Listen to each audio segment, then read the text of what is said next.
Hello guys, I didn't see you there. Welcome back to another video. This is Life Like Igloo. I am Igloo, the life that is all. I hope you enjoy this forthcoming video. I predict that you will. So, especially if you're from the UK or from the UG, by which I mean Uganda. Because I am making a video today on what the biggest differences are between the UK and Uganda, based on having lived in both places for an appreciable amount of time now, I would say. And before I continue, I would just like to say don't forget to like and subscribe and comment if you like this content, if you find it interesting, if you find me interesting, or I'm just rambling right now. I'm glad you're here, regardless. I'm really glad you're here, so thank you for being on this video. Don't forget to like, subscribe, comment, as I said. So yeah, without further ado, let's get on to the biggest differences between the UK and Uganda. So, number one, and this would be the first thing you notice when you step off the plane, either one way or the other. But for me, the first time was stepping off the plane from the UK going to Uganda and smelling the Ugandan air for the first time.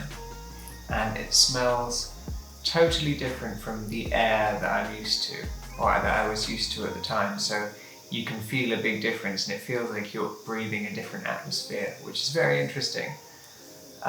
It's not at all bad. It's like at first it smells like almost like pottery, or if you're in a pottery class, and it just kind of smells like clay, and I think it's the dust in the air probably. And I think when I first started staying in Uganda, I got a little bit of a sinusy and stuff, and I think it was probably adapting to the different amount of dust in the air. That's one thing I think, and that's one thing you can really easily notice, like I said, the moment you step off the plane, the moment you breathe the air.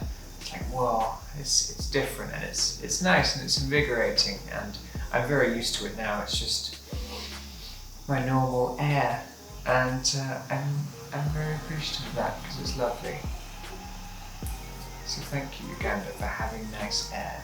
And I bet the air quality, like in terms of purity and stuff, is great. I bet it's wonderful. I'm sure, because it smells wonderful.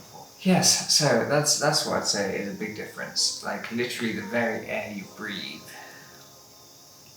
And I would say another difference. Oh, this is a big difference, and I've touched on this before. And I know this video might overlap a little bit with my previous videos because I like to talk about this topic a lot. It's something I feel like I have a bit of experience in, which not everyone potentially would. And yeah, it's nice to talk about. So one thing I was going to say was the difference in seasons, or the fact that you could say the UK has seasons, and in Uganda, obviously the time of year changes, and there's different amounts of rainfall and stuff in the year, but the climate doesn't change. It's not like the difference between summer and winter in the UK, where in summer it's, it can be blastingly hot. You can get heat stroke and pass out. You can get nasty sunburn. The car parks, the tarmac can start roasting things if you happen to be bare feet. Like it can get insanely dangerously hot. And then in that very winter, it can get absolutely freezing, and we can have, like feet of snow, and, the infrastructure the infrastructure just would shut down because we're never actually prepared for snow, even though it snows quite a lot sometimes. So, and then you compare it to Uganda, where it's just like a nice sunny day pretty much every day, and then you'll occasionally have a cloudy day or a rainy day or a bit of a stormy day.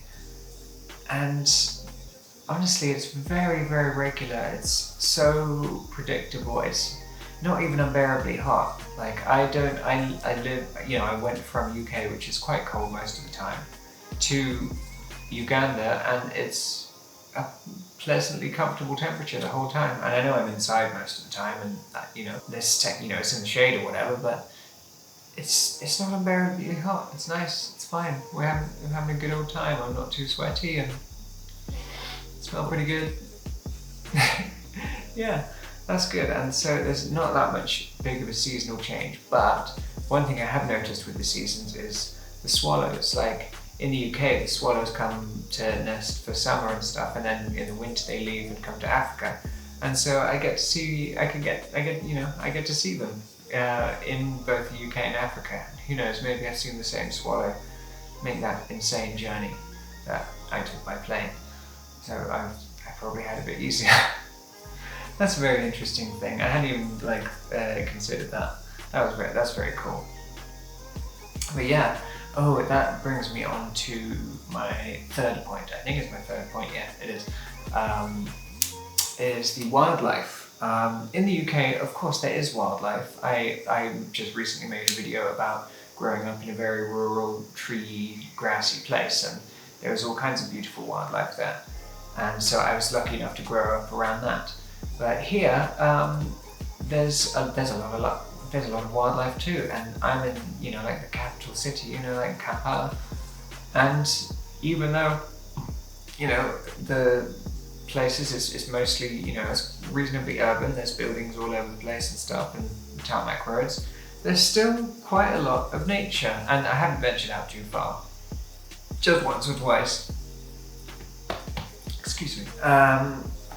But yes, still we've grown a few little plants on our balcony, and it attracts butterflies and bees and ants and just all kinds of like interesting creatures are appearing, and there's geckos all over the place as well, and praying mantises and gigantic moths, and there's just all sorts. Yeah, that's a very different thing. And also recently, I think if you watch the vlog on Bunny Igloo, I don't know which one, but I recently saw a baboon, and it came right up near our balcony, like close enough for me to actually get some footage of it, and I was really surprised by that. I didn't think baboons came this far into the city, or even came into the city at all, and I was very surprised by that. But yeah, it was an actual proper baboon, like right there. Like I don't think I've ever seen one in person before. I don't think I've seen them at the zoo even. Like, not that I like zoos, I'm not a big fan of zoos because they're just animal prisons. They're all a bit sad. Yeah, it's just like, wow, it's like, holy shit, a baboon right there. It's not something you'd see in the UK. You're never going to see a baboon just wandering in. No, so that was pretty crazy, and I'm like still reeling a bit from that. It's just so cool. And there's lots of lizards here as well. I like the lizards. I've always liked reptiles, and it's quite rare to actually spot one in the UK. They are around, and I do sometimes see them. But yeah, they're very commonplace here. There's geckos stuck to the walls and ceilings all over the place. Yeah, so it's nice to see that, and there's some really beautiful blue lizards as well. They're like quite big. They're like that big, or even bigger. Yeah, I'm just a big fan of nature, so that's one thing I really enjoy and appreciate. And if I see something, I like to learn about it. And I really want to befriend some crows, because I know that there's some crows called a pied crow, which is like it's kind of like it's somewhere between a crow and a raven, but they're very intelligent, and if you feed them and stuff, they can actually become friendly, and you can sort of form a bond with them, or a friendship. And I really want to do that. I would really love to start doing that, and I might even try and make a video on it or something. So yeah, that's one. That's quite cool. The nature, it's fantastic in both places. Not in London.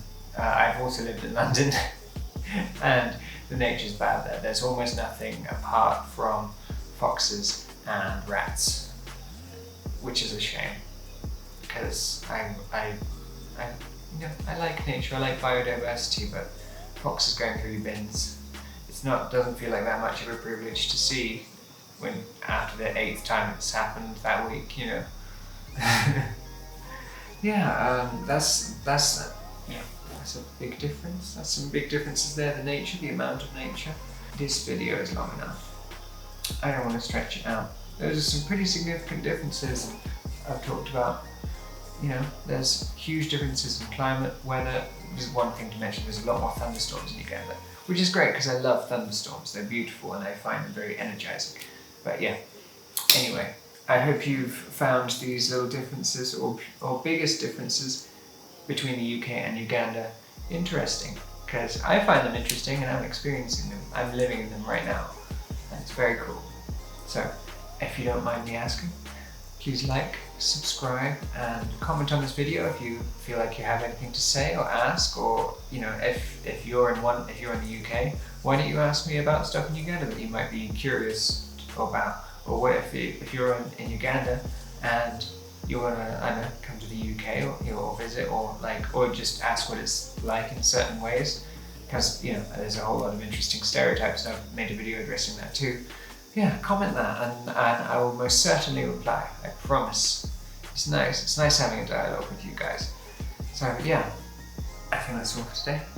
Thank you so much, guys. Also, one more thing, don't forget to listen to Sticky Bunny Weird, the eternal sponsor of this video series and this YouTube channel.